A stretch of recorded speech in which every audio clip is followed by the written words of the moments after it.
राम बार बार कहते हैं कि जो प्रजा के लिए मैं कोई भी निर्णय ले सकता हूँ, यानी प्रजा केंद्रित जीवन हो। और उस प्रजा में केवल मनुष्य ही नहीं है, उस प्रजा में पशु है, पक्षी है, नदी है, पर्वत है, प्रकृति की वो सारी चीजें हैं। 1815-20 ईस्वी के पास ये सब षड्यंत्र शुरू हुआ और उसके बाद ऑक्सफोर्ड यूनिवर्सिटी में बोडेन चेयर खोला गया और बोडेन चेयर खोलने के बाद ये तय किया गया कि जो भारत के नैरेटिव को बदल देना है, भारत की ज्ञान परंपरा को बदल देना है। और इसी आधार पर मनुष्यों में भी दो प्रकार के मनुष्य हैं। एक मनुष्य है जो अपनी इच्छाओं की पूर्ति करते समय भी ये ध्यान रखते हैं कि मेरे कारण दूसरे को कष्ट न हो। और संसार में एक ऐसा भी ग्रुप है जो दूसरे का झपटना चाहता है। जैसे आप देख लीजिए कि जो 50 देशों को कॉलोनी बनाया, उसकी संपत्ति को लूट लिया और जो लूट लिया वो सिविलाइज्ड और जिसका लूटा वो अनसिविलाइज्ड। कैसे अंग्रेजों ने पूरा नैरेटिव बदल दिया। हमने एक पीएचडी पूरी इस पे करवाई कि 12वीं शताब्दी से पहले स्त्री का क्या पहले स्वरूप था, बाद में क्या हुआ, और 12वीं शताब्दी से पहले जाति का क्या स्वरूप था और बाद में क्या हुआ। प्रॉपर स्टडी करने से स्पष्ट दिखने लगेगा कि जो भी जातियां अपनी थी वो सम्मान पूर्वक अपने अपने स्किल को सोसाइटी में ले जाती थी। आज भी सारा जो सब कुछ जो है भारत का आपको लंदन के म्यूजियम में मिलेगा, भारत की चीजें, बट दे आर सिविलाइज्ड। और भारतीय को कह दिया कि ये तो सांप की पूजा करते हैं, पेड़ की पूजा करते हैं। अब आधुनिक विज्ञान कह रहा है कि पेड़ की पूजा नहीं करोगे तो बचोगे ही नहीं।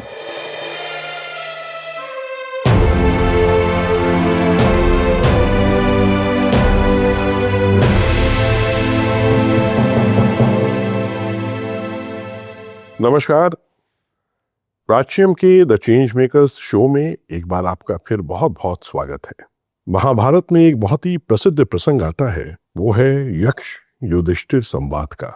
वनवास में जब पांडव थे और बहुत ही भूख से प्यास से बेहाल हो चुके थे, तो एक सरोवर के तट पे जाते हैं जहाँ युधिष्ठिर सबसे पहले नकुल को भेजते हैं। वो जब पानी पीने जाते हैं वहां पे, तो एक आवाज आती है जो कि एक यक्ष की होती है, जो उनसे बोलता है कि पहले हमारे प्रश्नों का जवाब दो और फिर तुम जल ग्रहण करना। नकुल उसकी बात की अवहेलना करते हैं, पानी पीते हैं और मूर्छित होकर वहीं गिर जाते हैं। यही हाल और भी भाइयों का होता है और अंत में युधिष्ठिर स्वयं जाते हैं। तो जब यक्ष उनसे प्रश्न पूछता है, जब उनसे ये बात कहता है कि पहले प्रश्नों का उत्तर दो, तो युधिष्ठिर सब कुछ समझ के स्वीकार कर लेते हैं इस बात को। और वो बहुत ही सुंदर प्रसंग है जिसमें बहुत ही ज्ञानवर्धक बातें हैं। वही है यक्ष युधिष्ठिर संवाद। आज के इस पॉडकास्ट से शुरू करने के पहले मेरे मन में एक यक्ष का प्रश्न आया। उसमें प्रश्न ये था कि वो पूछते हैं कि मनुष्य कैसे ज्ञान अपने जीवन में प्राप्त कर सकता है। और युधिष्ठिर कहते हैं कि मनुष्य सिर्फ किताबें पढ़ के नहीं, ज्ञानी लोगों के साथ में रह के, उनसे सत्संग करके, उनसे साधुवाद प्राप्त करके ही ज्ञान और विवेक अपने जीवन में अर्जित कर सकता है। हमारा यही प्रयास है प्राच्यम के पॉडकास्ट द चेंज मेकर्स में कि यथासंभव हम ऐसे ही ज्ञानी अनुभवी महापुरुषों को बुलाएं, उनसे परिचर्चा करें। और इस श्रृंखला में आज मैं ऐसे ही एक बहुत ही विशिष्ट अतिथि को आपके समक्ष ला रहा हूँ, प्रोफेसर रामनाथ झा जी, जो सीनियर प्रोफेसर हैं department of Sanskrit and Indic studies Jawaharlal Nehru university में। बहुत बहुत स्वागत है प्रोफेसर झा साहब, बहुत बहुत धन्यवाद।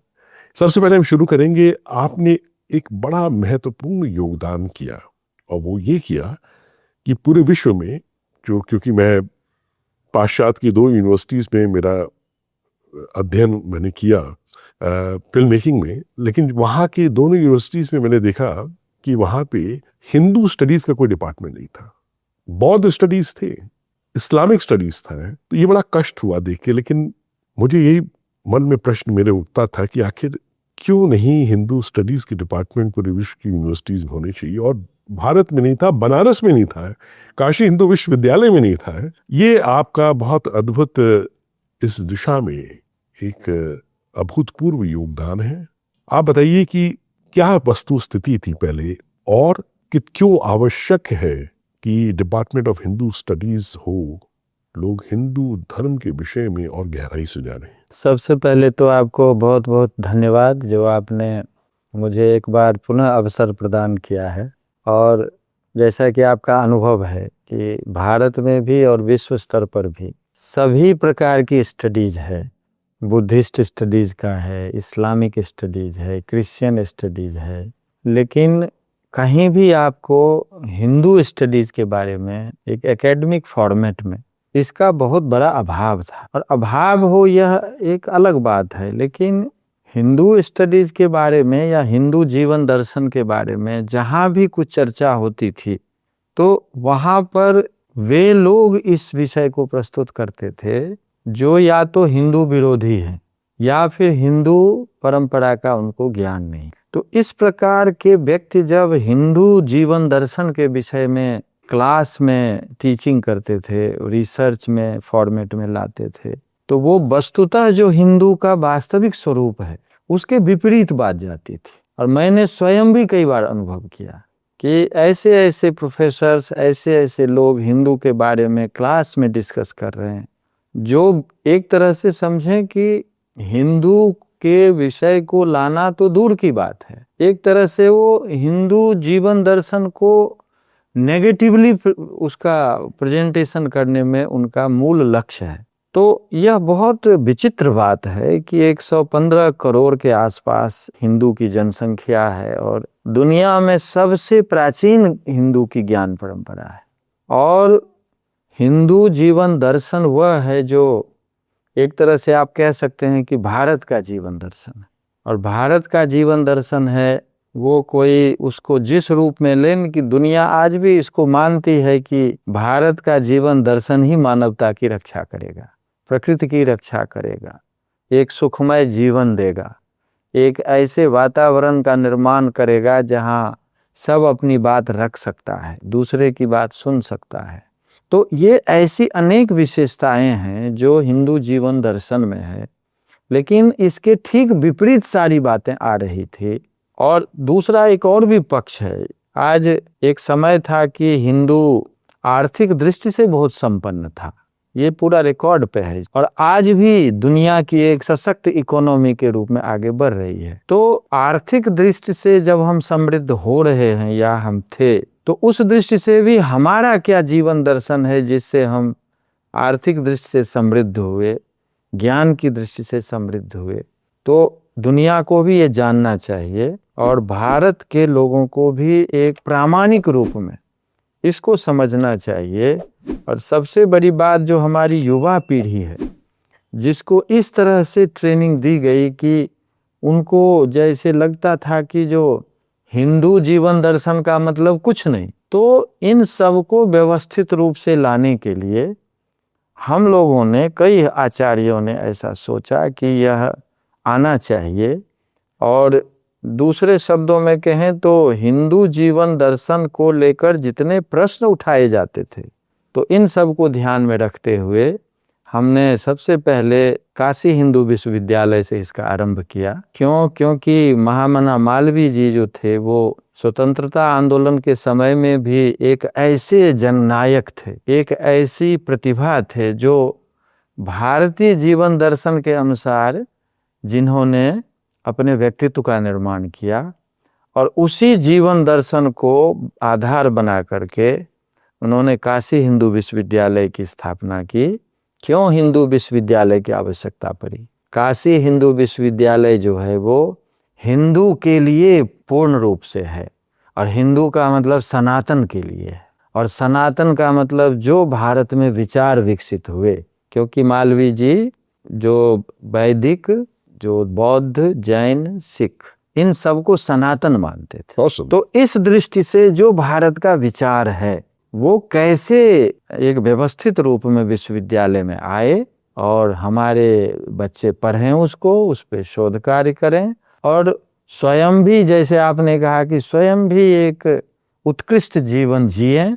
तो इसके कारण जो बनारस हिंदू यूनिवर्सिटी अस्तित्व में आया, तो उसमें एक सोपान के रूप में यह आया कि हिंदू स्टडीज़ जो है वो काशी हिंदू विश्वविद्यालय से आरंभ हुआ। आज लगभग 30 विश्वविद्यालय में यह चल रहा है और हमने एमए का पूरा कोर्स बनाया 2 साल का। और इसमें ऐसा भी सोचा गया कि जो ग्रेजुएशन किसी भी विषय में हो तो वो एमए में हिंदू स्टडीज़ में एडमिशन ले सकता है। और ये ऐसा इसलिए सोचा क्योंकि जनरली अपने यहाँ यूनिवर्सिटी में वेस्टर्न जो थॉट है वही करिकुलम में है। तो वो जैसे कोई पॉलिटिकल साइंस पढ़ रहा है, कोई सोशियोलॉजी पढ़ रहा है, कोई और विषय पढ़ रहा है, तो वो वस्तुतः पाश्चात्य चिंतन पढ़ रहा है। तो जो बीए पॉलिटिकल साइंस से कर चुका है और वो यदि हिंदू स्टडीज़ में एडमिशन लेता है तो फिर भारत की क्या पॉलिटिकल थियोरी, हमारी ऋषि परंपरा में राजनीति क्या है, उसके क्या सिद्धांत है, हमारे जो इतने महान राजा लोग हुए तो उन्होंने किस पॉलिटिकल थियोरी को आगे बढ़ाया, अप्लाई किया, उनका पॉलिटिकल स्ट्रक्चर क्या था। तो यदि वो हिंदू स्टडीज़ में इस विषय में भी ट्रेंड होते हैं तो फिर उनको पता चलेगा कि वेस्टर्न पॉलिटिकल थियोरी क्या है, इंडियन पॉलिटिकल थियोरी क्या है, और दोनों में क्या साम्य वैषम्य है, और दोनों मानवता के लिए दोनों में से कौन सा उपयोगी है। तो इससे ये केवल एक विषय की बात कही, सभी विषयों के बच्चे यदि आते हैं और इस प्रकार से भारतीय जो चिंतन है, दर्शन है, उसको समझते हैं तो आगे जाकर वो एक अच्छा रिसर्च कर सकते हैं और रिसर्च के माध्यम से इन सिद्धांतों को और भी आगे बढ़ा सकते हैं। तो एक यह भी दृष्टिकोण था। और इस क्रम में फिर जो नेट जेआरएफ का एग्ज़ाम होता है उसके लिए भी हम लोगों ने यूजीसी में कोर्स बनाया और आज एक अच्छा वातावरण है और ये सभी कुछ आज सुनियोजित रूप से आगे बढ़ रहे हैं और हमारे बच्चों में बहुत उत्साह है इसके लिए। और इस प्रकार का जब देखते हैं तो मन में प्रसन्नता होती है। आज कोई भी प्रश्न यदि हिंदू के विषय में हो तो हमारे बच्चे भी उसको प्रॉपर रिस्पॉन्ड कर सकते हैं और हमारे पास वो पूरा स्ट्रक्चर है। धीरे धीरे सारी जो टेक्स्ट बुक है वो भी अस्तित्व में आ रही है। आने वाले समय में आप देखेंगे कि यह एक विराट रूप लेगा और भारत के जनमानस में प्रामाणिक रूप से अपने जीवन दर्शन का ज्ञान आएगा। बहुत सुंदर। प्रोफेसर, जहाँ 2 शब्दों का प्रयोग होता है हम जब भी अपनी धर्म के विषय में बात करते हैं, एक है हिंदू धर्म और एक है सनातन धर्म। कुछ लोग जो है कहते हैं कि नहीं, सनातन शब्द का प्रयोग करना अनुचित है ना। कुछ लोग कहते हैं नहीं, हिंदू बाद में आया शब्द है, सनातन जो है वो वाकई प्राचीनतम है। क्या इन दोनों में क्या फर्क है? इन दोनों में मौलिक रूप से कोई फर्क नहीं है और जो हम यही जो हमारी जो अपनी समझ नहीं है उतनी, तो इसी के लिए तो हिंदू स्टडी बनाया गया।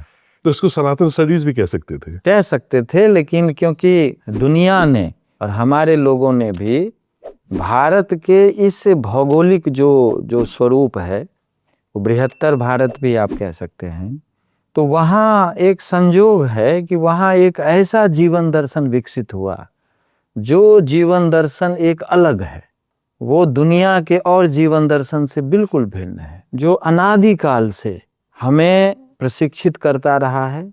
और मैं कुछ बिंदु बताता हूँ, उससे आपको स्पष्ट हो जाएगा कि जिसको हम हिंदू कहते हैं वो कैसे सनातन है। तो सबसे पहले तो एक तो ये भी गलतफहमी हमारी हो गई है कि हिंदू शब्द जो है वो केवल दूसरे देशों के लोगों के बोलने से विकसित हुआ। ऐसा नहीं है। ऐसा नहीं। वो पर्शियन थे जो है ना, अरबी वो बोल नहीं पाते थे। नहीं, वो भी एक है लेकिन वही नहीं। वो इसलिए ऐसा मैं कह रहा हूँ क्योंकि हमने इस पे काफी रिसर्च किया है और आपको जब इसको गंभीरता से देखेंगे तो आपको पता चलेगा कि वेद में ही 100 को हौ बोलने की परंपरा, जो सिंधु शब्द है, सिंधु नदी है अपना, और सप्त सिंधु का कॉन्सेप्ट वेद में है। तो ये जो 100 को हौ बोलने की परंपरा है ये वेद से ही आरंभ हो जाता है। तो जैसे एक यजुर्वेद का एक सूक्त है श्रीश्च, अब उसी के दूसरी शाखा में देखेंगे तो आपको मिलेगा हरीश्च। आप देखेंगे कि वेद में जो सरित शब्द है, सरित नदी का अर्थ है, लेकिन दूसरी जगह वेद में ही देखेंगे तो वो हरित हो जाता है। जैसे हम सरस्वती बोलते हैं, आज संयोग से सरस्वती पूजा का भी दिन है तो हम सरस्वती बोलते हैं, तो वेद में दूसरी जगह है हरहवती। तो आप देखेंगे कि स का ह, इसीलिए तो कहते हैं ना कि अपने यहाँ जैसे लगभग 1131 वेद की शाखा है, तो हर एक शाखा का क्यों डिफरेंस है? उसमें डिफरेंस यही है कि किसका क्या उच्चारण है, किस जगह का क्या स्वरूप है, उसके आधार पर शाखा भेद होता है। तो एक शाखा में कोई सरस्वती बोल रहा है तो दूसरे में हरवती बोल रहा है, एक में सरित बोल रहा है तो दूसरे में हरित बोल रहा है। तो ये आप वेद से ही देख लेंगे कि आप कोई लोग जो है वो सिंधु बोल रहा है, उसी को दूसरा हिंदू बोल रहा है। और ये तब से नहीं है, ये पूरी की पूरी जो अपनी व्याकरण परंपरा है। अब देखेंगे कि हमारे यहाँ वर्ण विपर्य का कॉन्सेप्ट आता है, जो सिद्धांत पक्ष है कि एक प्रवृत्ति रही है कि जैसे सिंह शब्द बना, तो सिंह शब्द हिंस धातु से बनता है, तो हिंस में विपर्य हो जाता है, हो का सौ हो जाता है, सौ का हो जाता है, तो हिंस से सिंह बना है। ऐसे आपको अनेक उदाहरण मिलेंगे जिसका कि हम लिंग्विस्टिक्स में, भाषा विज्ञान में और हम व्याकरण परंपरा में पूरा इसका स्टडी होता है, इसका पूरा रिसर्च इस पे होता है। तो व्याकरण में जैसे लघु सिद्धांत कौमुदी है, हाँ, इसमें कोई सूत्र है ऐसा जो इस तरीके का? सूत्र है ना, जैसे शेर या पिच्चर सूत्र है कि सौ का हो आदेश होता है। अच्छा ये व्याकरण में ही। हाँ। तो आपको पाणिनि इत्यादि को जो व्याकरण के नियम बने वो तो वेद के आधार पर, वेद के आधार पर जी। अब वेद में इसका प्रयोग होता रहा है, तो इसीलिए सौ का हो उच्चारण करना ये अपनी पारंपरिक स्थिति है। अच्छा और पारंपरिक स्थिति है, इसीलिए पुरान लेवल पे आके फिर सिंधुस्थान से हिंदुस्तान हो गया, हिंदू शब्द जो है उसको डिफाइन किया जाने लगा। तो ये अपनी मूल परंपरा है, इसमें कहीं कोई संदेह ना हो कि जो हिंदू शब्द जो है विदेशी ही बोलते थे। हाँ, ये जरूर है कि लगभग 6 सेंचुरी बीसी के आसपास जो डेरियस थे, डेरियस वन जो थे, जो ईरान के राजा थे, तो उस समय वो उनका उल्लेख मिलता है शिलालेख में, जो वो जैसे होता है कि हम भारत से हम हाथी दांत मंगा रहे हैं, भारत से हम बहुत तरह की चीजें आयात कर रहे हैं, तो वहाँ वो इस तरह का हिंदवस शब्द का प्रयोग करते। हिंदवस का मतलब जो सिंधु के इस तरफ के लोग हैं उसको वो लोग हिंदू कहने लगे। और धीरे धीरे यह एक ऐसा प्रचलित शब्द हो गया कि सिंधु नदी के उस पार के लोग, सिंधु नदी के इस पार के लोग और इन सारे भूभाग में रहने वाले लोगों को हिंदू कहने। तो विदेशियों की दृष्टि से भी हिंदू बोला जाने लगा, और भारत की अपनी परंपरा में भी हिंदू शब्द वैसे का वैसे है। तो इस दृष्टि से हिंदू शब्द प्रचलित हो गया, और हिंदू शब्द सनातन का पर्याय हो गया। क्यों पर्याय हुआ? तो ये 2-4 पॉइंट जो केवल पॉइंट में बता रहा हूं कि वेद क्या कहता है। वेद कहता है कि जो एक मूल तत्व है, और उसी एक मूल तत्व की अभिव्यक्ति ये सृष्टि है, जो बहुश्याम प्रजाए, ये हमारा वैदिक दर्शन है। तो एक ही अनेक रूप में वैसे ही प्रस्तुत होता है जैसे एक ही गोल्ड के अनेक आभूषण हो जाते हैं, और 10 आभूषण हो गए तो नाम अलग अलग हो गए, लेकिन सब में गोल्ड ही विद्यमान है। ऐसे ही जो मूल तत्व है, हमारे ऋषियों ने जो देखा कि मूल तत्व जो है वह एक है, वह अपरिवर्तनशील है, वह जो है वो ज्ञान स्वरूप है, वह जो है अनंत स्वरूप है, वह जो है वह आनंद स्वरूप है। ऐसा वह एक तत्व ही अनेक रूपों में प्रकट हो जाता है। इसीलिए अपने यहाँ एक का ही अनेक रूपों में प्रकटीकरण जो है, ये हमारा वैदिक दृष्टिकोण है, ये जीवन की दृष्टि है, जो सेमेटिक से बिल्कुल विपरीत है। सेमेटिक में तो जो गॉड है वो गॉड इस सृष्टि से बाहर है, इसीलिए गॉड सृष्टि रूप में नहीं है, उसको सृष्टि से कोई ज़्यादा रिलेशन नहीं है। हमारे यहाँ जो सृष्टि का मूल तत्व है वही सृष्टि है। ये जो क्रिएटर और क्रिएशन के बीच का जो आइडेंटिकल स्टेट है, ये हमारा मौलिक चिंतन है। हमारा जीवन दर्शन है कि हम स्त्री और पुरुष एक तत्व की ही अभिव्यक्ति है, इसीलिए दोनों समान है। और समान होते हुए भी स्त्री की प्रधानता है, क्योंकि स्त्री में सृष्टि की रचना होती है। दूसरी जगह कहा जाता है कि पुरुष की बाईं पसली से स्त्री की उत्पत्ति होती है, इसीलिए वो जड़ है, उसका इसीलिए कोई रोल नहीं है लाइफ के किसी भी डिसीजन में।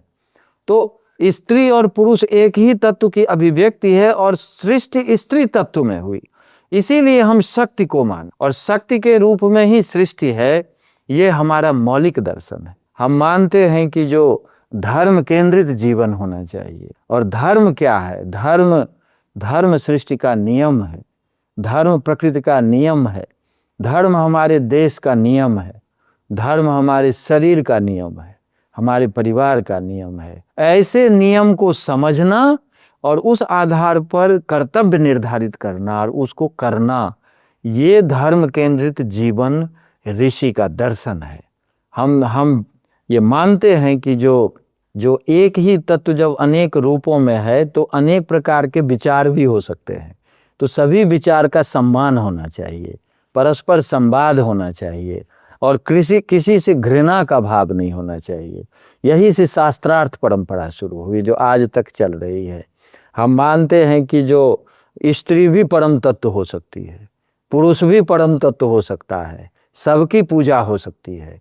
ये दुनिया में सेमेटिक कल्चर में पुरुष के अतिरिक्त स्त्री का कोई वैल्यू नहीं है। कोई कह दे कि स्त्री को हम गॉड मानते हैं तो वो बवाल मच जाएगा। तो ये दर्शन जो है, ये जो सारा चिंतन है, हम मानते हैं कि प्रकृति के कण कण में एक ही तत्व है, इसीलिए प्रकृति के एक एक चीज में डिविनिटी है।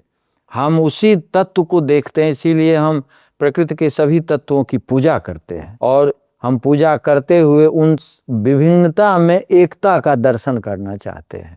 हम चाहते हैं कि जो धर्म पूर्वक जीवन हो उसमें पूरा का पूरा जो न्यायिक परंपरा है, जो जूरिस्प्रूडेंस है, उसके आधार पर जीवन जो है उसको आगे बढ़ाना चाहिए। एक तरफ यूरोप का जो सिस्टम है कि प्रकृति भोग का विषय है, स्त्री भोग का विषय है। हमारा है कि प्रकृति माता है, पृथ्वी माता है, स्त्री में मातृत्व सर्वोच्च है। मनु जैसे व्यक्ति कहते हैं कि जो गुरु से 100 गुना बड़ा पिता, पिता से 1000 गुनी बड़ी माता।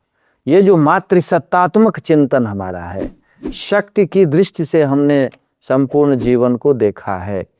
ऐसे बहुत सारे विचार हैं जो विचार पहले भी मानवता के लिए, प्रकृति के लिए उपयोगी थे, आज भी उपयोगी हैं और जब तक सृष्टि रहेगी तब तक उपयोगी रहेगा।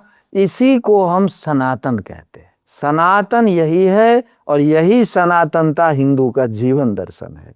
इसीलिए हिंदू और सनातन में कोई भेद नहीं है और यदि किसी को कोई गलतफहमी है तो उसी गलतफहमी को दूर करने के लिए हिंदू स्टडीज आया है। बहुत सुंदर आपने बात की। ऐसा मैं भी कह रहा था कि अमेरिका के विश्वविद्यालयों में मैंने देखा कि डिपार्टमेंट ऑफ इस्लामिक स्टडीज में एक प्रॉपरली ट्रेन्ड मदरसे से ट्रेन्ड मौलवी वहां रिप्रेजेंट करता था इस्लाम को, या डिपार्टमेंट ऑफ जूइश स्टडीज में एक रबाई करता था, या इवन बौद्धिस्ट स्टडीज में एक बुद्धिस्ट एक मंक वहां पे रिप्रेजेंट करता था, प्रॉपरली जो ट्रेन होके जाता था। हाँ, बिल्कुल। तो ये आपने बहुत ही सुंदर बात कही कि यही हम चूक गए थे। हमारी एकेडमिकली ट्रेनिंग नहीं हुई थी, न ये समझने में कि हिंदू धर्म क्या है, न ये समझाने में कि हिंदू धर्म क्या है। बिल्कुल। इसलिए जो आप लोगों ने इस वट वृक्ष की जो नींव डाली है, जो बीज डाला है, ये कालांतर में एक बहुत बड़े वट वृक्ष के रूप में ये विकसित होगा। लेकिन आपने जो बातें कही, अब देखिए कितना सत्य है उन बातों में। लेकिन देखिए दुनिया ने हमारे ऊपर क्या लेबल लगाया है। उन्होंने लगाया है कि हम पितृसत्तात्मक हम सत्ता है, हम समाज है ना। उन्होंने किस तरीके से इसको पेट्रियार्कल हमें जो है घोषित कर किया। आप देखिए जब भी भारत की बात हो, बहुत कष्ट होता है। देखिए जब भी भारत की बात आती है, हमारे हिंदू धर्म की बात आती है, तो उनके सेट जो है प्रोपेगेंडास है, उनके सेट लेबल्स है। उसमें तुरंत वो लेबल करते हैं कि it's a casteist society, it's patriarchal society, there is brahmanical patriarchy. आप देखिए किस तरीके से उन्होंने इस तरीके की परिभाषाएं हमारे ऊपर मढ़ दी है। इसलिए ये बहुत आवश्यक है कि इन परिभाषाओं को, इस झूठ को, इस प्रोपेगेंडा को हम सब मिलकर ध्वस्त करें। और जब ऐसे लोग जब ऐसे हिंदू स्टडीज से पढ़ के जब निकलेंगे तो उनके अंदर वो मौलिक दृष्टिकोण होगा। इससे पहले आगे बढ़े, मैं इस विषय पे बोलना चाहता हूं। आपने कहते कहते कई प्रश्न उठा दिए। बहुत आवश्यक है। तो इसको एड्रेस करना बहुत जरूरी बहुत है। आवश्यक है। सबसे पहले मैं ये बिल्कुल आधिकारिक रूप से बताना चाहता हूं कि केवल भारत है जो केवल मातृसत्तात्मकता की प्रधानता रही है। बिल्कुल। और जैसे कि अभी मैंने कहा कि भारत ही वो देश है जहाँ पे वेद में ऋषि ने उद्घोषणा की कि दोनों का पैरेलल डेवलपमेंट है, लेकिन सृष्टि स्त्री तत्व में होती है। और स्त्री तत्व में होती है इसीलिए स्त्री को यहाँ अल्टीमेट ट्रुथ माना गया है। तो जो अपना देव्यथर्व शीर्ष है, मुझे लगता है सबको पढ़ना चाहिए। और हिंदू स्टडीज में इसको हमने लाया भी है। बहुत सुंदर। कि जब देव्यथर्व शीर्ष पर, वो भी वेद का भाग है, तो वहां पे देवता जाते हैं भगवती के पास और पूछते हैं काशित्व महादेवी। तो भगवती कहती है कि अहम ब्रह्म स्वरूपिणी मत्तर प्रकृति पुरुषात्मकम जगत शून्यम च शून्यम च, I am the ultimate truth. क्या बात। मैं सर्वोच्च सत्ता हूं, मैंने सृष्टि बनाया है और मेरे अतिरिक्त कुछ नहीं है। ये जो चीज है, आप ऋग्वेद में ऋषिका आम्भरणी को पढ़िए ना। दुनिया में वेद ही एक टेक्स्ट है जहां जितना पुरुष ऋषि का कंट्रीब्यूशन है उतना स्त्री ऋषिका का कंट्रीब्यूशन है। दुनिया के किसी समाज में दिखाइए जो कह रहे हैं कि भारत पितृसत्तात्मक है, जरा उनका अपना ग्रंथ देखा जाए जरा। वहां तो पुरुष की बाईं पसली से स्त्री की उत्पत्ति होती है। 1920 में तो अमेरिका में पहली ग्रेजुएट लड़की हुई है और 21 में वोटिंग राइट दिया है। और भारत में वेद की ऋषिका जो है वो हिंदू के आधारभूत ग्रंथ और दुनिया के सबसे प्राचीन ग्रंथ को रचने वाली हैं। तो एक तरफ भारत की संस्कृति में ऋषिका जो है वो वेद का निर्माण करती हैं और ऋषिका ये स्वयं क्लेम करती हैं कि मैं सर्वोच्च सत्ता हूं, मुझसे सब कुछ निर्मित हुआ है। क्या बात। और उसी परंपरा में हमारे यहाँ शक्ति को सर्वोच्च स्थिति माना गया है। मुझे स्मरण आ गया देवव्रत अथर्वशीर्षम का। अथर्वशीर्ष जिसमें अभृण ऋषि की पुत्री थी। हाँ, वागाम्भृणी कहते हैं उनको। वो ऋग्वेद की ऋषि, और वो उनकी इसी से प्रारंभ करती है कि मैं सच्ची मित्र ही बसवेश्वरामी। आप पढ़ें जैसे रोमांच हो जाएगा। बिल्कुल। तो ये एक है मात्र। उस समय घोषा हैं, अपाला हैं, एक से एक ऋषिका का हमारे पास वेद का मंत्र है जो हम पढ़ाते हैं। लेकिन इतनी अज्ञानता और इतना बायस्ड अप्रोच कि बताइए कि जो सिस्टम कहता है कि पुरुष की बाईं पसली से उस स्त्री की उत्पत्ति हुई, जो सिस्टम कहता है कि स्त्री जड़ है। आप फ्रांसिस बैकन के स्टेटमेंट को देखिए, आप एरिस्टोटल को देखिए। एरिस्टोटल कहते हैं कि जहां स्त्री रहेगी वो सर्वनाश हो जाएगा। और कहाँ मनु को लोग क्या क्या बोलते हैं। और मनु कहते हैं कि द्विधा कृत्वात्मनो देहम अर्धेन पुरुषो भवत अर्धेन नारी तस्याम स विराजम असृजत प्रभु। कि जो पुरुष स्त्री जो आधा आधा भाग है उसमें भी संपूर्ण सृष्टि स्त्री में होती है। इसीलिए भारत में जो मातृत्व शक्ति है उसको सर्वोच्च सत्ता मानी जाती है। और उस समय से लेकर और आज तक भारत में शक्ति प्रधान देश रहा है और मातृसत्तात्मकता इसके केंद्र में रही है। तो अपनी गलती को छुपाने के लिए उन्होंने क्या किया है कि सारा पितृसत्तात्मकता जो है वो भारत पे आरोपित कर दिया। और आरोपित करके हमारे यूथ को इस रूप में सामने नैरेटिव ला दिया कि आपके यहाँ सब पितृसत्तात्मक है उल्टी बात। और इसका मैं बताता हूँ, 1 मिनट और बताना जरूरी है कि ये सब जो लगभग 1815-20 ईस्वी के पास ये सब षड्यंत्र शुरू हुआ। और उसके बाद ऑक्सफोर्ड यूनिवर्सिटी में बोडेन चेयर खोला गया। और बोडेन चेयर खोलने के बाद ये तय किया गया कि जो भारत के नैरेटिव को बदल देना है, भारत की ज्ञान परंपरा को बदल देना है। और इसके बाद उस चेयर पे विल्सन बैठे, मोनियर विलियम बैठे, उसके बाद अलेक्जेंडर डफ आए, इसी क्रम में मैकॉले आए। और उनका आप देखिए सब ऑन रिकॉर्ड है। वो कहते हैं कि भारत को मिलिट्रीली हमने कब्जा कर लिया है, अब इंटेलेक्चुअली कब्जा करना है। और इंटेलेक्चुअली कब्जा करके ऐसे नैरेटिव सेट करना है कि भारतीय अपनी ज्ञान परंपरा को भूल जाए, इसकी अपनी ज्ञान परंपरा की प्रामाणिकता समाप्त हो जाए। और यूरोप में जो पढ़ा है और उसके द्वारा जो तैयार किया गया जो शिष्य है उसी की बात प्रामाणिक मानी जाए। इस तरह से आप देखेंगे कि अलेक्जेंडर डफ ने लगभग 7-8 बिंदु उस समय तय किए गए, और उस एक में ये भी है कि जो किस तरह से भारत को पितृसत्तात्मक सिद्ध कर दिया जाए। और उस 150 साल के ट्रैप में हम फंसे हुए हैं।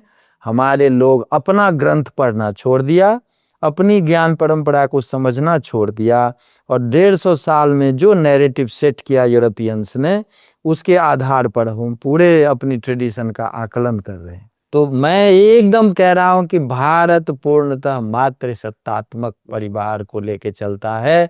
स्वामी विवेकानंद जी का एक स्टेटमेंट, क्योंकि वो तो यूरोप में भी भ्रमण किए थे, अमेरिका में भी भ्रमण किए थे, और सब जानते थे, वेद भी जानते थे। तो स्वामी विवेकानंद कहते हैं कि भारत में माता का वो स्थान है कि जब कोई संन्यास लेता है बच्चा, तो अंतिम रिचुअल होता है कि वो माँ एक लोटे में भरा हुआ, जो पानी से भरा हुआ लोटा है, उसमें अंगूठा पैर लगाती है, और उसका बेटा उसको पीता है, और जब पीता है तो वो रिचुअल पूरा होता है।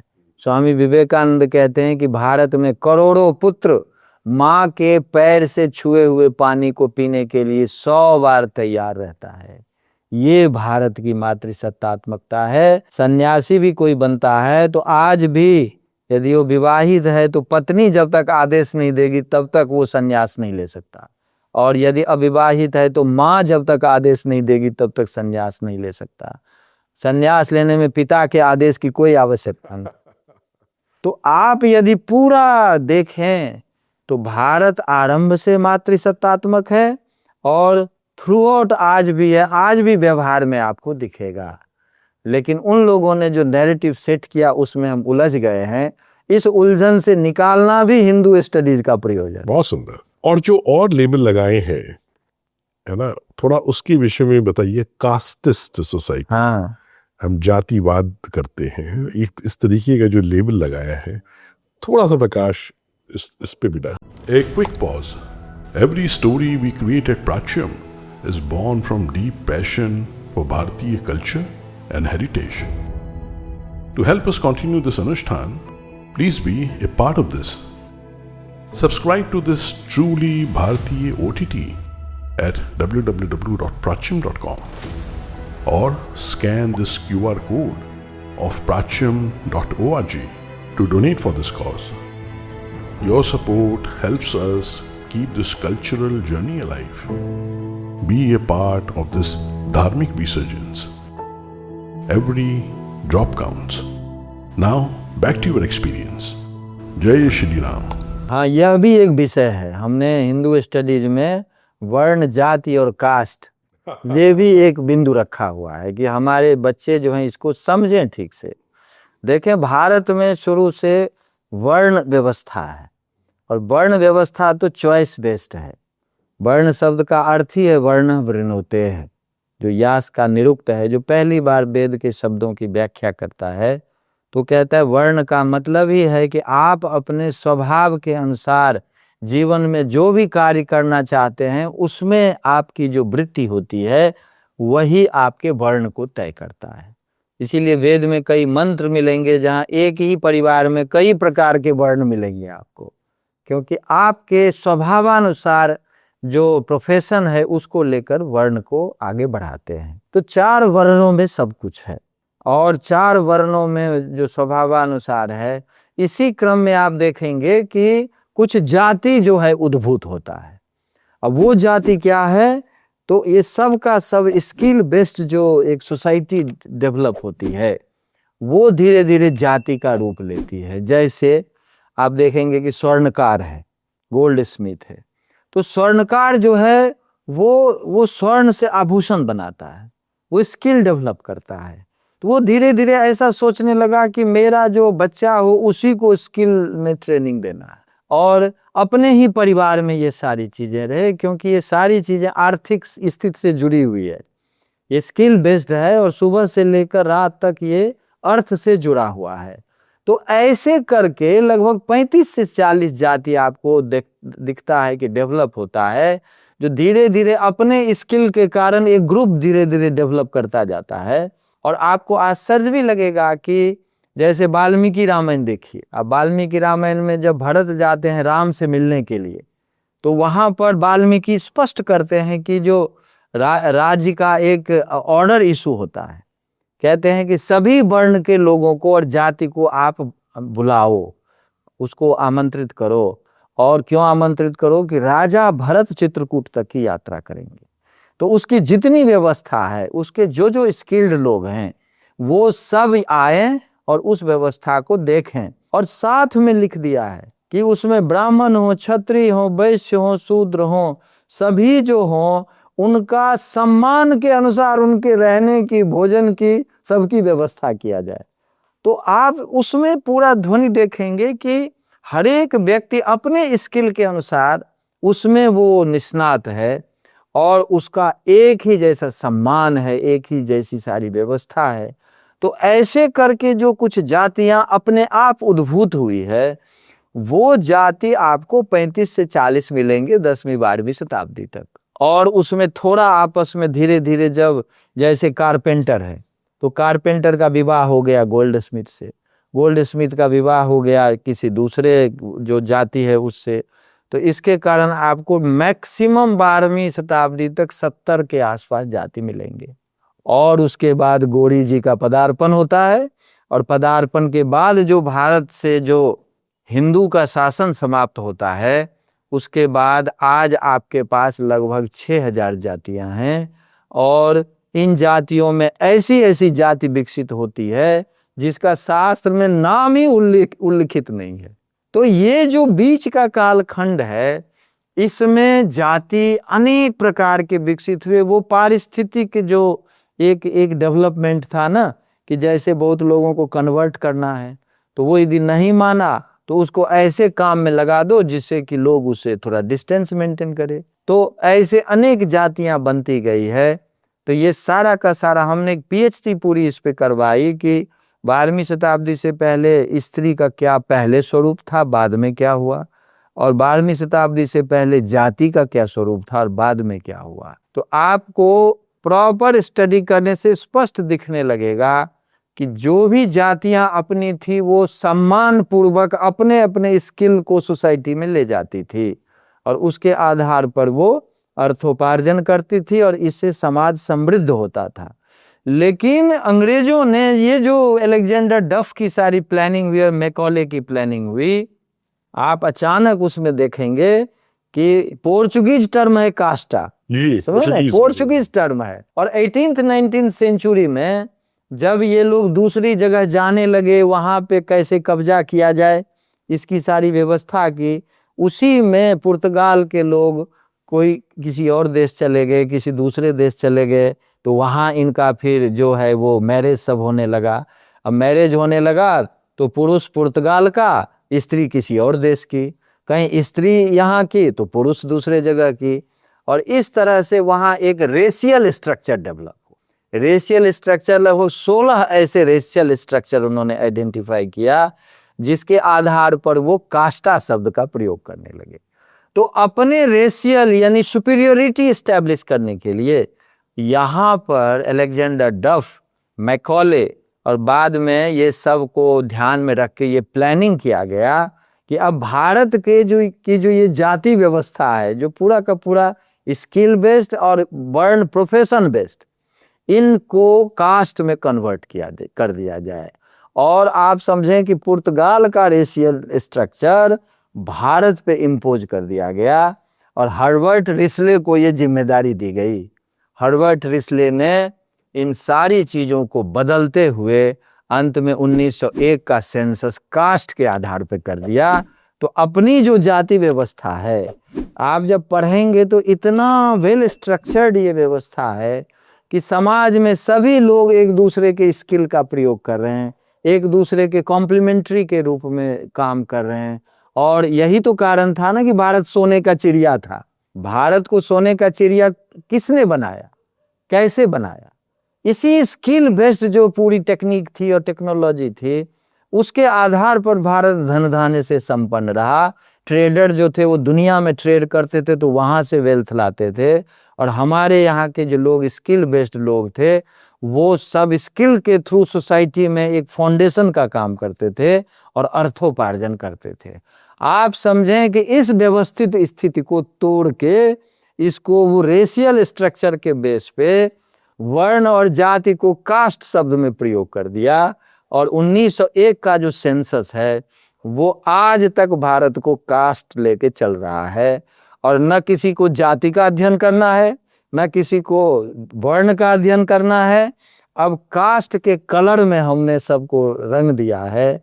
और 150 वर्षों में जो अब रिसर्च हो रहा है या क्लास की टीचिंग हो रही है वो कास्ट के बेस पे हो रही है। और अभी हम इसी को बेस बना करके सारा रिसर्च कर रहे हैं। और मन पे बहुत विष घोल दिया, विष घोल दिया समाज में। मतलब जो हर एक जाति का व्यक्ति सम्मानित व्यक्ति था समाज का, अपने अपने स्किल में वो एक उसका अपना स्थान था। तो रविदास क्यों कहते हैं कि मैं जो चर्मन वंश में मेरा जन्म हुआ है मुझे गौरव है। ये तो 13th सेंचुरी की बात है। रविदास कहते हैं कि मैं चर्मन वंश का हूं और ये मुझे गौरव है इसका। और रविदास ये भी कहते हैं कि जो वेद मेरा ज्ञान का ग्रंथ है ये भी गौरव है मेरे लिए। तो आपको पता ही होगा कि जो सिकंदर लोदी ने एक बार उनको अरेस्ट कर लिया या कहा कि आप कन्वर्ट हो जाओ, नहीं तो फिर आप पे एक्शन लेंगे। तो रविदास जी का वहाँ पे स्टेटमेंट है सारे कि सत्य सनातन वेद है ज्ञान धर्म मर्याद, जो नहीं जाने वेद को वृथा करे बकवाद। और ऐसे करके उन्होंने सिकंदर लोदी को कहा था कि कुरान बहिश्त न चाहिए मुझको हूर हजार, और वेद धर्म त्यागो नहीं जो गल चले कटार। ऐसे ऐसे ढेरों वाक्य तो आप देखें जो उस समय की 13वीं शताब्दी तक ये शुरू ही हुआ था। आप इसको दूसरे ढंग से एनालिसिस कीजिए कि उस समय जितने राजा थे उनकी जो आर्मी थी, पूरा सोसाइटी में जो यूज होता था चमड़े का, तो वो कौन सप्लाई करता था? ये तो बड़ी इंडस्ट्री थी ना। बिल्कुल। आज जैसे बाटा है, आज जैसे लिबर्टी है, आज जैसे अपने 14 लाख सेनाएं हैं, तो उसको कौन जूता सप्लाई करेगा? उसको कौन, उसके जो आर्मर होंगे कौन सप्लाई करेगा? तो ये स्किल बेस्ड इंडस्ट्री का रूप था जिसके कारण भारत धन धान्य से संपन्न था। लेकिन इन लोगों ने रेशियल स्ट्रक्चर में ढाल के उसमें क्या किया? घृणा का भाव उपस्थित कर दिया कि यह काम कर रहा है तो ये घृणित है, ये काम कर रहा है तो बहुत ये उच्च स्तर का है। तो इस तरह की दीवारें खड़ी करके और नैरेटिव सेट करके ये सारी चीजें हमारे यूथ में ला दी है। और आज यूनिवर्सिटी सिस्टम में आप देखेंगे कि इसी नैरेटिव को बेस करके सारे रिसर्च हो रहे हैं। मैंने कई सोशियोलॉजी के प्रोफेसर से बात की कि क्या आपने 12वीं शताब्दी से पहले जो लिटरेरी सोर्स है उसके आधार पे आपने कोई रिसर्च करवाया है? बोले हमें तो इसका कोई लेना देना नहीं है, हम तो 150 साल का करना है जो यूरोपियन ने नैरेटिव सेट कर दिया, उसी आधार पे सारे रिसर्च को बढ़ाना है। तो आप जब तक इस चीज को नहीं समझेंगे तो आप कैसे रेस्पॉन्ड करेंगे, कैसे अपनी उस महान विरासत को समझ सकते हैं? तो इसीलिए हिंदू स्टडीज के कोर्स में एक बिंदु ये भी है कि कास्ट क्या है, जाति क्या है, वर्ण क्या है, इसको ठीक से समझना है और बड़ा ऑथेंटिक रूप में समझ के हमें आगे बहुत ही आवश्यक है, क्योंकि उन्होंने बांटा, हम बट गए हैं, हम बट गए और उसके बाद हमारे पास कोई मौलिक दृष्टिकोण नहीं रहा। अभी ये पॉलिटिकल टूल बन गया है, अभी पॉलिटिकल टूल बन गया। एबीसी का ज्ञान नहीं, ट्रेडिशन का, बिल्कुल किसी टेक्स्ट को देखा नहीं है, वो सोसाइटी में इसको पॉलिटिकल टूल बना करके स्कोर सेट कर रहा है और हम उसमें ट्रैप्ड हो रहे हैं। हम ये चाहते हैं कि हमारे यूथ प्रॉपर स्टडी करे, ऑथेंटिक वे में स्टडी करे, और यदि कहीं गड़बड़ हुआ है तो भी वो आएगा, फिर तब भी उसका विश्लेषण होना चाहिए। ऐसा नहीं हो सकता कि हजारों हजार साल का कोई समाज हो तो 100 के 100% सारी चीजें अच्छी हो जाए। हमारे घर में ही सारी चीजें 24 घंटे अच्छी नहीं होती, लेकिन एक जीवन दर्शन होता है, वो जीवन दर्शन आपको गाइड करता है। कहीं ऊंच नीच होता है तो उसको फिर पटरी पे लाता है। यही हमारे संत ज्ञानी भी करते रहे। सोसाइटी में जब भी कुछ ऊंच नीच शुरू हुआ वो तुरंत उपस्थित हुए और फिर से उन जो बिगड़ी हुई चीज को फिर पटरी पे लाए। लेकिन भारत में जाति का एक दर्शन है, वर्ण का एक दर्शन है, वो कास्ट नहीं है, ये गारंटी है। बिल्कुल, क्योंकि अब इतनी सुंदर बातें आपने बताई हैं और ये विषय उठा है, हम संक्षेप में जानना चाहेंगे कि जो हिंदू स्टडीज़ का जो आप लोगों ने करिकुलम जो डिज़ाइन किया है, उसमें क्या क्या है चीज़ें, हाँ और कैसे कोई भी व्यक्ति क्या है हिंदू धर्म, है ना, जी उस करिकुलम से उसको जान सकता है, समझ सकता है, अपने जीवन में आत्मसात कर सकता है। तो ब्रॉडली क्या है हिंदू धर्म, और इसको आपने कैसे इस करिकुलम में, इस डिपार्टमेंट ऑफ हिंदू स्टडीज़ के कोर्स में, सिलेबस में कैसे उतारा है? देखें, हिंदू धर्म तो वो है जो मैंने आपको कुछ बिंदुएं बताई कि जो 10-15 ऐसे बिंदु हैं, जैसे एक ही अनेक रूप में प्रस्तुत है, जैसे स्त्री पुरुष का समान स्वरूप है, स्त्री परक सृष्टि है, जो वैश्विक नियम है, जो जीवन का नियम है, जो हमारे शरीर का नियम है, नियमों के आधार पर जीवन जीना हिंदू दृष्टि है। हम संवाद में विश्वास करते हैं, ये हम हिंदू जीवन दृष्टि है। हम सबके जो सुख दुख का ध्यान रख के हम आगे बढ़ते हैं, ये हिंदू जीवन दृष्टि है। सर्वे भवन्तु सुखिनः सर्वे सन्तु निरामया, ये हमारी जीवन दृष्टि है। हम प्रकृति केंद्रित जीवन को आगे बढ़ाते हैं कि प्रकृति जो है वो हमारे लिए माता के समान है। हम प्रकृति की एक एक चीज को हम रिस्पेक्ट देते हैं, ये हिंदू जीवन दृष्टि है। और हम ज्ञान परक जीवन को आगे बढ़ाना चाहते हैं। हम चाहते हैं कि वैलिड नॉलेज जो है वो नॉलेज हमारे ज्ञान जीवन का आधार बने। तो ऐसे हिंदू धर्म को समझना और इसको आगे बढ़ाने के लिए हमने 9 कोर्स, 16 कोर्स का होता है एमए में, जैसे 4 सेमेस्टर है, तो 4 सेमेस्टर में, एक सेमेस्टर में 4-4 कोर्स करने होते हैं। तो इसको ध्यान में रख के हमने जेएनयू का ही मॉडल उसमें अपनाया है शुरू से, और सेमेस्टर सिस्टम है। तो उसमें ऐसा है कि 9 कोर्स जो है वो ऐसे कोर्स हैं जो आधारभूत हैं, तो वो सबके लिए कंपलसरी है। तो हिंदू के ऐसे सारे विषय, जो विषय जिस विश्वविद्यालय में प्रचलित है, तो उसके आधार पर 7 कोर्स जो हैं वो अपने ढंग से विकसित कर सकते हैं। तो 9 कोर्स में हमारा तात्विक स्वरूप क्या है, एक बेसिक चीज है।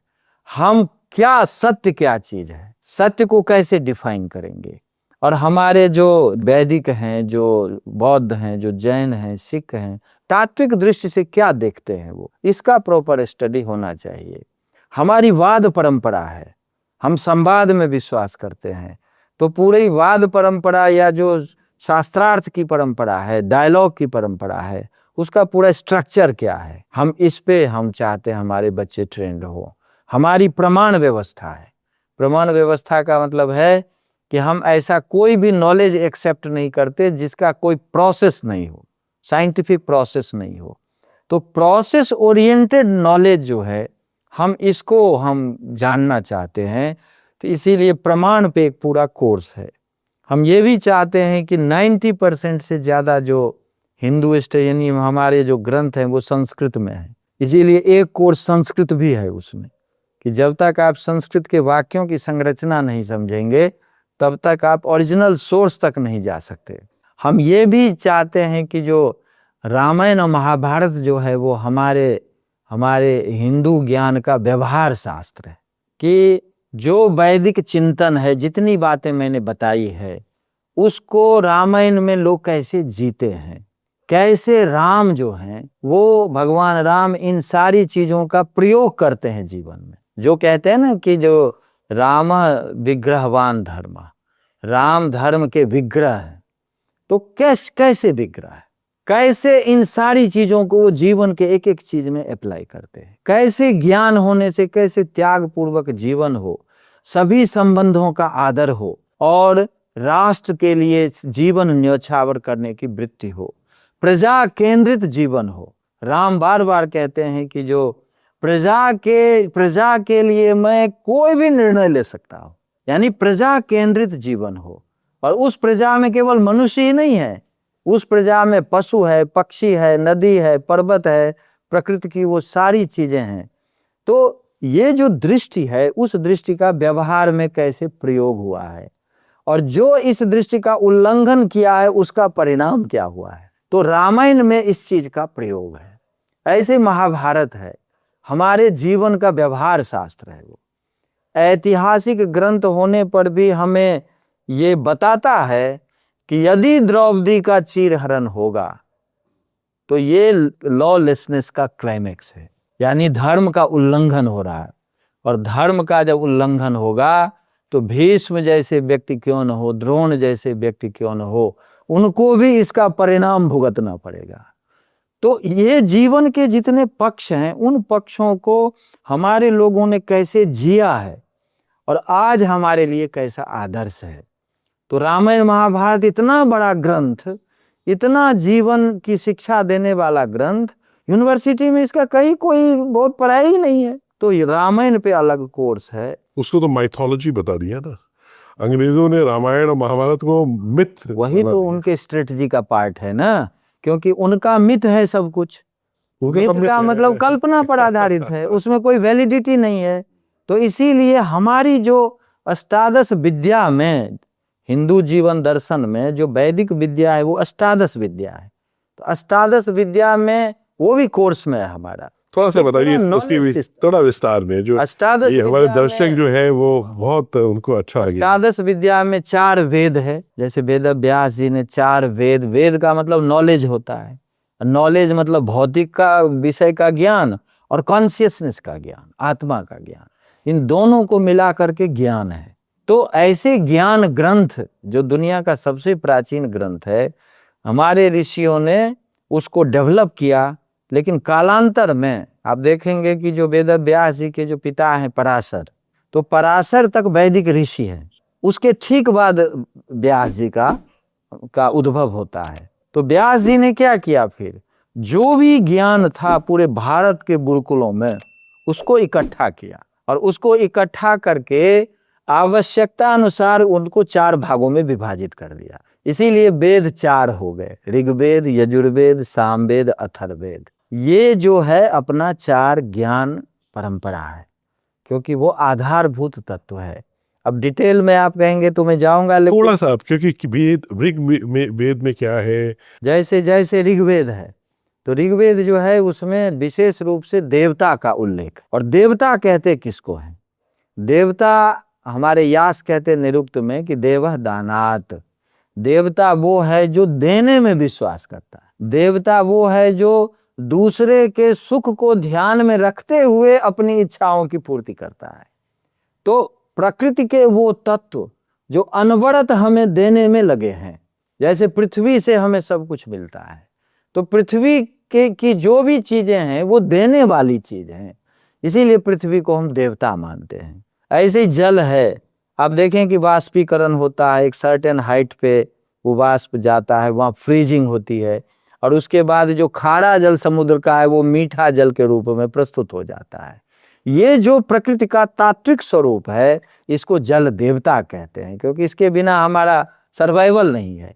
ऐसे ही अग्नि देवता, अब आप ये बताएं कि आपके बॉडी का टेम्परेचर किसने सेट किया? अब अर्थ का टेम्परेचर क्या होना चाहिए, किसने सेट किया? पर्यावरण में क्या टेम्परेचर होना चाहिए, किसने सेट किया? आज वैज्ञानिक कह रहे हैं कि 1.5 यदि डिग्री टेम्परेचर बढ़ जाए तो भूचाल मच जाएगा पूरी दुनिया में।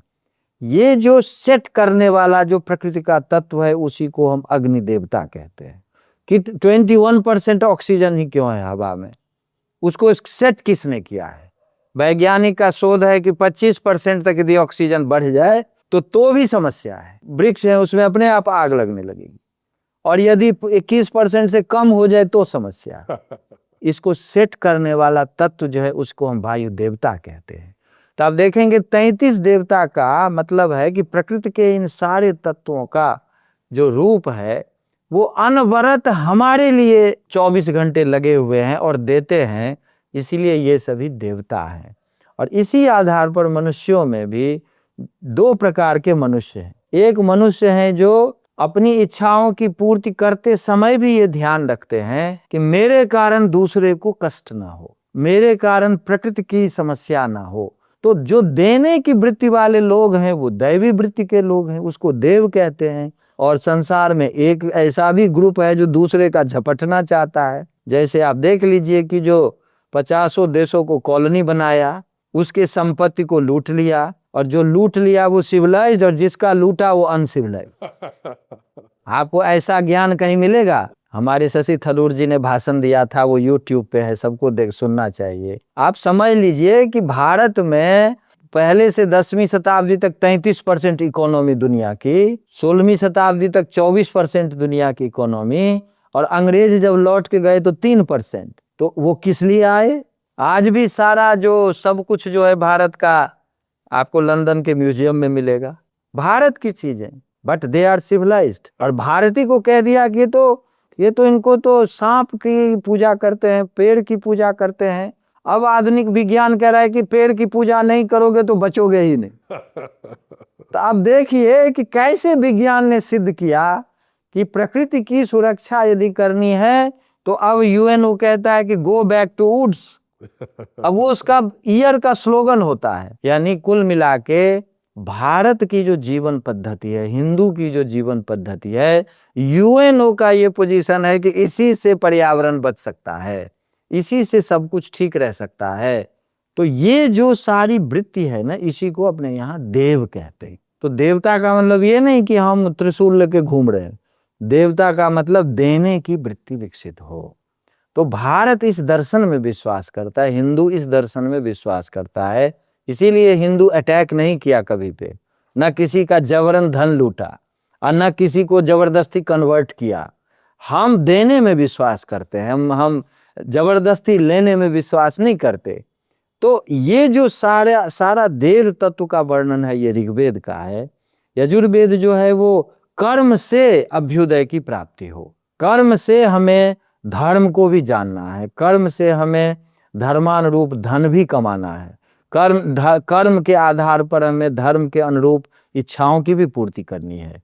ये सारी चीज जो है, कर्म से कैसे आप भौतिक उन्नति को प्राप्त कर सकते हैं, इसी का शास्त्र यजुर्वेद है। और यजुर्वेद जो है वो हमें सिखाता है कि कर्म के द्वारा कैसे हम अचीव करें। सामवेद संगीत का आधारभूत ग्रंथ है। दुनिया में जब पता नहीं था किसी को, तब भारत में व्यवस्थित रूप से संगीत की विद्या थी, तो व्यास जी ने इसको अलग कर दिया। भगवान गीता में कहते हैं ना, वेदानाम साम वेदोस्मि। वो संगीत की आप तो अधिक जानते हैं संगीत के विषय। संगीत का क्या प्रभाव पड़ता है ये ऋषियों ने उस समय समझा था। तो सामवेद है। अथर्ववेद में जीवन के और जितने पक्ष हैं उनका विवेचन है। तो 4 तो ये वेद हो गए, उसके 4 उपवेद हैं। आयुर्वेद जो है वो जीवन का विज्ञान है, तो आयुर्वेद जुड़ा हुआ है ऋग्वेद से। धनुर्वेद जो है, जब कर्म से धन संपत्ति का उपार्जन होता है तो सुरक्षा की आवश्यकता होती है, तो इसीलिए धनुर्वेद आ गया, मतलब मिलिट्री साइंस कही एक तरह से। उसके बाद सामवेद का गांधर्व वेद है। अभी भी गांधर्व विद्यालय अपने यहाँ सब जगह है, जिसमें संगीत की शिक्षा दी जाती है। और अथर्ववेद का है अर्थशास्त्र, वास्तुशास्त्र। तो ये 4 8 विद्या है। उसके बाद 6 वेदांग है, शिक्षा, कल्प, निरुक्त, व्याकरण, छंद, ज्योतिष। ये वेदांग कहलाते हैं। और इनके द्वारा आप ज्ञान को समझ सकते हैं, वेद को समझ सकते हैं, और समझ के उसको जीवन में अप्लाई कर सकते हैं और उसको प्रोटेक्ट भी कर सकते हैं। तो ये सारे मेथड और उसके सिस्टम्स डेवलप हुए, जिसको हम वेदांग कहते हैं। तो ये 6 अलग विद्या है, ज्ञान की विद्या है। 4 4 8 अच्छे 14 हो गए। और 4 विद्या और है, जिसमें धर्मशास्त्र है, जिसमें जूरिस्प्रूडेंस की मैंने बात की, धर्म जो लॉ की बात की, तो धर्मशास्त्र है। मीमांसा है, जिसमें हम वाक्यार्थ विश्लेषण करते हैं कि किसी सेंटेंस का एनालिसिस कैसे करें, टेक्स्ट का एनालिसिस कैसे करें। तो ये एक विद्या है जो मीमांसा के रूप में जानी जाती है। उसके बाद न्याय शास्त्र है, तार्किक रूप से हर एक चीज का कैसे विश्लेषण करें, क्योंकि सेमेटिक ट्रेडिशन में प्रश्न ही नहीं पूछ सकते तो तर्क क्या विकसित होगा। यहाँ तो वेद के ऋषि कहते हैं कि नहीं, हमें पूछना है। तद विधि प्रणिपातेन परिप्रश्नेन सेवया। गीता में भगवान कहते हैं कि गुरु की सेवा करनी चाहिए, लेकिन प्रश्न सहित। ऐसा नहीं कि केवल सेवा करते रहें, उनसे प्रश्न करते हुए सत्य तक पहुंचना चाहिए। तो पूरी की पूरी जो तार्किक व्यवस्था है अपने यहाँ, परंपरा है, वो न्याय शास्त्र की परंपरा है। और पुराण विद्या है जो सभी लोग क्लासरूम में नहीं आ सकते। अब लोग कहते हैं ना कि ये वेद नहीं पढ़ सकते, वेद तो सब जगह है, कितने लोग पढ़ते हैं। मैं तो कहता हूँ यूनिवर्सिटी प्रोफेसर का सर्वे कीजिए तो आपको 90% से ज्यादा मिलेगा कि देखा भी नहीं है, तो पढ़ना तो दूर की बात की, लेकिन नैरेटिव सेट करने में सबसे आगे है, वेद पढ़ने नहीं दे रहे। होता असल में ये है कि वेद का मतलब वो सीरियस नॉलेज है, जो सीरियस नॉलेज जो कॉम्पिटेंट बच्चे होते हैं। जैसे न्यूक्लियर फिजिक्स में कोई एडमिशन ले ले तो न्यूक्लियर फिजिक्स के लिए प्रॉपर ट्रेनिंग चाहिए, तब आप उसको समझ सकते हैं, तब आप उसको अप्लाई कर सकते हैं। नहीं तो पता चला कोई और ही एक्सीडेंट कर दिया। वैसे ही वेद यानी गंभीर ज्ञान जो है, उसके लिए प्रॉपर जिसका वो संस्कार होता है, धीरे धीरे वो ट्रेंड होता है, तब एक लेवल पे आके जब समझता है वो, तो उसकी दिलचस्पी बढ़ती है। आम लोगों का उससे कोई लेना देना नहीं है। आज भी 140 करोड़ लोग में आप 140 करोड़ को जेएनयू में दे दीजिए एडमिशन, क्यों नहीं दे रहे हैं? ये संभव भी नहीं है, आप देंगे तब भी नहीं लेगा। तो जिन बच्चों का ये स्वरूप है, स्वभाव है, जो क्लास में बैठ सकता है, उसको आप सीरियसली इन चीजों को बता सकते हैं। वो एक विधा है ज्ञान को दूसरे जनरेशन तक पहुंचाने के लिए। लेकिन जो आम लोग है, जो कोई खेती कर रहा है, कोई व्यापार कर रहा है, कोई किसी काम में लगा है, तो उस तक ज्ञान कैसे पहुंचाए? जानना तो उसको भी है। इसीलिए हमारे ऋषियों ने एक बहुत जबरदस्त विधा विकसित की, वो है कि हर एक गंभीर ज्ञान को आप कहानी के माध्यम से, कथा के माध्यम से, विषय वही है लेकिन इतना पॉपुलर वे में आपको ले जाना है सबके सामने कि वो दिन भर खेती करता है, कोई थक गया, शाम को 1 घंटा कोई कहानी सुन लिया तो उसकी थकावट भी दूर हुई और वो ज्ञान भी सब ट्रांसफर हो गया। क्या बात है। इसके कारण पूरी जो ज्ञान परंपरा है भारत की, वो गांव के एक एक व्यक्ति तक पहुंचा हुआ है। आप किसी से भी चर्चा कर लें, वो आपको 1 घंटा लेक्चर दे सकता है इस विषय पर। और मैं ये कह सकता हूं कि यूनिवर्सिटी प्रोफेसर को वो पता नहीं है जो गांव का लोग लेक्चर दे सकता है। ये जो विधा है, इसी को पुराण कहते हैं। और इसके माध्यम से भारत के जो ज्ञानी थे, ऋषि थे, उन्होंने अपनी ज्ञान परंपरा को जीवंत रखा और लोगों में संस्कार डाल दिया, जिस संस्कार के कारण आज भी गांव के लोग पेड़ की पूजा करते हैं, आज भी गांव के लोग नदी को गंदा नहीं करते। मेट्रोपॉलिटन में तो आप ट्रेन से जाएं तो जब दुर्गंध लगने लगे तो समझ लें किसी बड़े शहर में आ रहे हैं। गांव में ये नहीं मिलेगा आपको। गांव में आज भी तालाब स्वच्छ है, गांव में आज भी नदी स्वच्छ है, गांव में आज भी प्रकृति के उन सभी तत्वों के वहां के लोग पूजा करते हैं, यानी सुरक्षित रखते हैं, जो वेद के ऋषियों ने तय किया। तो कहने का मतलब ये जो विद्या है, इसी को पुराण विद्या कहते हैं। ऐसी 18 विद्या जो है, इसके बाद 9 दर्शन की परंपरा है जो मूल परंपरा है। लेकिन कुल मिला के आप सबको उसका सब डिवीजन देखेंगे तो लगभग 40 करीब दार्शनिक संप्रदाय है। तो उसका क्या स्वरूप है, वो ज्ञान के किस पक्ष को ला रहा है? हमारे यहाँ दुनिया में सबसे पहले नाट्य शास्त्र लिखा गया, तो कैसे हम विजुअल आर्ट के थ्रू उसी नॉलेज को कैसे हम लोगों तक ले जाते हैं, ये सारी चीजें विकसित की गई। तो इनका बच्चों को प्रॉपर नॉलेज हो और बड़ा ऑथेंटिक वे में हो। तो ये एक स्ट्रक्चर है जिसके कारण ये इन लोगों ने जो नैरेटिव जो डेवलप करके भारतीय ज्ञान को साइडलाइन करने का प्रयास किया। मैं ये इतना इसलिए नहीं कह रहा हूं क्योंकि मैं बहुत भावुक हूं, मैं इसलिए कह रहा हूं कि उन्होंने जो प्लानिंग की वो रिकॉर्ड पे है। तो हमें इसको ठीक से जानना है और अपने लोगों को ज्ञान परंपरा से उनको अवगत कराना है। यदि ऐसा होता है तो भारत को पुनः, भारत इन विचारों के कारण विश्व गुरु रहा है। आप समझें इसको। लोग कहते हैं विश्व गुरु का मतलब हम अच्छी रोड बना लेंगे, ठीक है, रोड सुविधा के लिए ठीक है, लेकिन भारत में आज भी वो विचार हैं जो विचार दुनिया में कहीं नहीं है।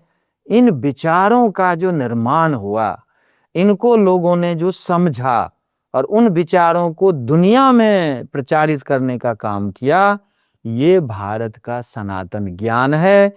और इस सनातन ज्ञान को ही हिंदू जीवन दर्शन कहते हैं, ज्ञान कहते हैं। तो ये ठीक से समझा जाए। विज्ञान, और ये सब वैज्ञानिक दृष्टि से है, ये भी कई नैरेटिव बना दिया। लेकिन आज देखिए कि आधुनिक विज्ञान के अधिकतर वैज्ञानिक, स्टैन हो, एडविन श्रोडिंगर हो, रॉबर्ट ओपेनहाइमर हो, वर्नर हाइजेनबर्ग हो, नील्स बोर हो, जॉन व्हीलर हो, जिन्होंने दुनिया की दिशा बदल दी क्वांटम फिजिक्स या आधुनिक विज्ञान के द्वारा, कहीं न कहीं आपके इस ज्ञान को समझते हुए नजर आते हैं। ये सब रिकॉर्ड पे है। तो हिंदू ज्ञान और सनातन ज्ञान ही एक वैज्ञानिक विधि पर आधारित है, क्योंकि ये अनुभवाश्रित है। ये ज्ञान कोई लॉजिकल एनालिसिस से नहीं डेवलप हुआ है। यह ज्ञान ऋषियों ने तप करके जीवन के उस सर्वोच्च रूप को जानते हुए इस ज्ञान को विकसित किया है। इसीलिए अनुभव पर आधारित होने के कारण ही आधुनिक विज्ञान इसको स्वीकार करता है। यूरोप में तो गैलीलियो से अनुभवात्मक ज्ञान शुरू हुआ। उससे पहले तो कल्पना है कि पृथ्वी के चारों ओर सूर्य घूमता है, पृथ्वी फ्लैट है, तो ये सब तो ज्ञान था वहां का। लेकिन अभी जो 400 वर्षों में आया है विज्ञान में जो कुछ भी, तो धीरे धीरे आपके शास्त्र के समीप पहुंच गया है। इसीलिए मैं एक चैप्टर का नाम बताता हूं, आपके माध्यम से बहुत लोग पढ़ें। जो ताओ ऑफ फिजिक्स है उसका दूसरा चैप्टर है, उसका नाम है knowing and seeing. Knowing and seeing, वहां उन्होंने प्रश्न उठाया है कि नोइंग थ्रू लॉजिकल एनालिसिस और नोइंग थ्रू एक्सपीरियंशियल फैक्ट्स, समझे ना। अब वहां वो लाते हैं कि भारत का जो ज्ञान है that is knowing through experience. Europe का जो ज्ञान है नोइंग थ्रू लॉजिकल एनालिसिस। ये जो अनुभवात्मक ज्ञान है भारत का, इसीलिए ऋषि का भी अर्थ है ऋषि दर्शनात्। ऋषिका का अर्थ है जिन्होंने रियलाइज किया, अनुभव किया। और पूरी परंपरा में आप यही देखेंगे, वो कबीर हो तो भी बोलते हैं मैं बोलूं आंखन के देखी। वो ये नहीं कहते कि मैं तर्क से बोल रहा हूं, मैं कहता हूं जो अनुभव किया है वो बोल रहा हूं। यही रविदास कहते हैं, यही आपके शंकर देव कहते हैं, यही तुकाराम महाराज कहते हैं, यही संत ज्ञानेश्वर कहते हैं, यही गुरु नानक कहते हैं, यही गुरु सिंगा जी कहते हैं।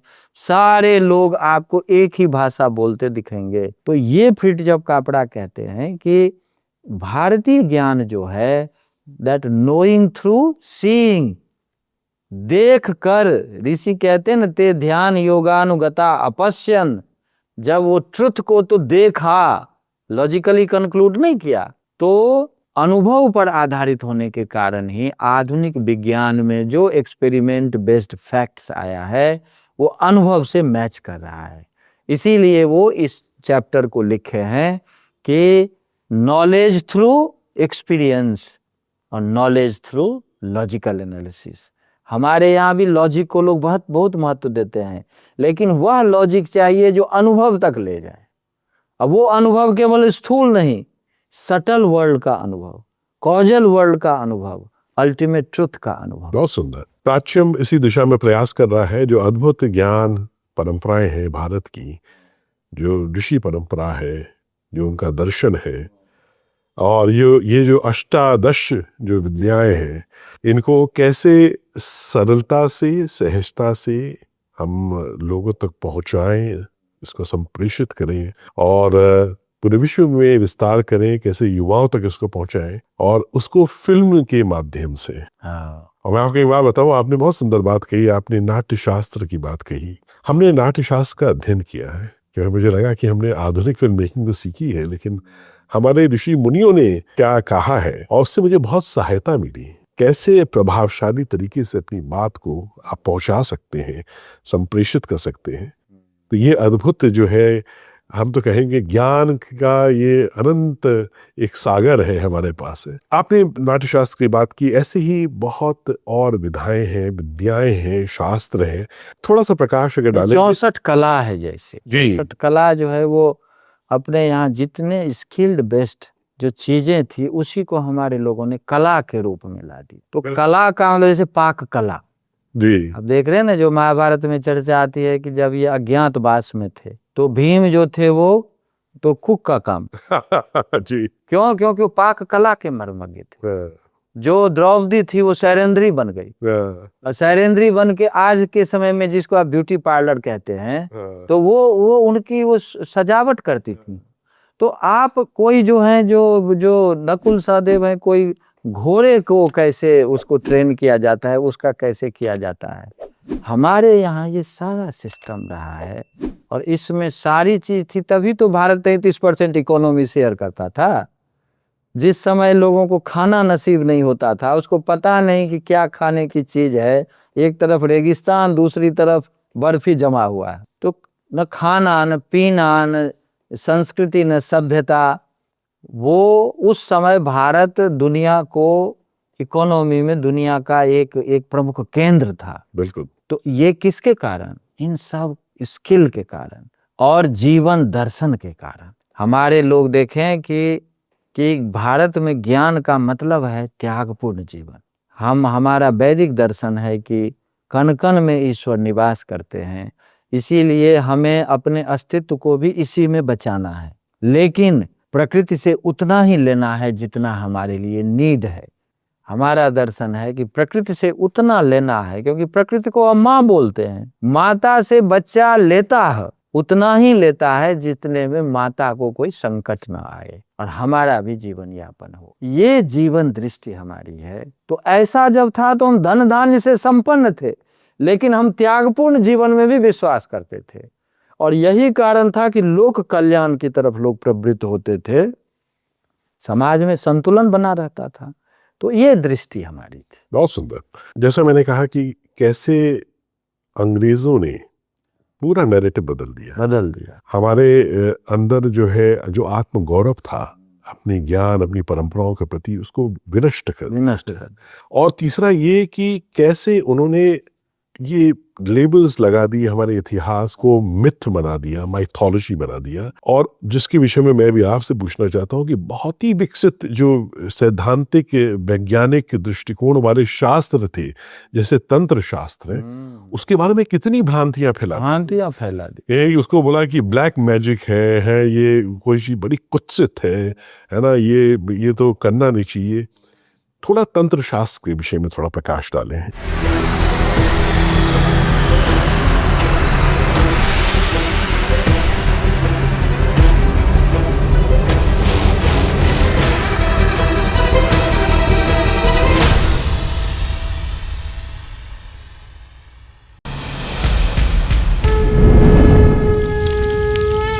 From the timeless Vedas to the valiant warriors, from the wisdom of the rishis to the dreams of a new Bharat, our civilization has never stopped inspiring the world. Prachyam, the world's first Indic OTT, brings the glory of Bharat to the world. 400 plus films and series. From history to heritage, from devotion to discovery, every story is an offering to our eternal civilization. From G20 to Tokyo, the world is witnessing the voice of Bharat rise again.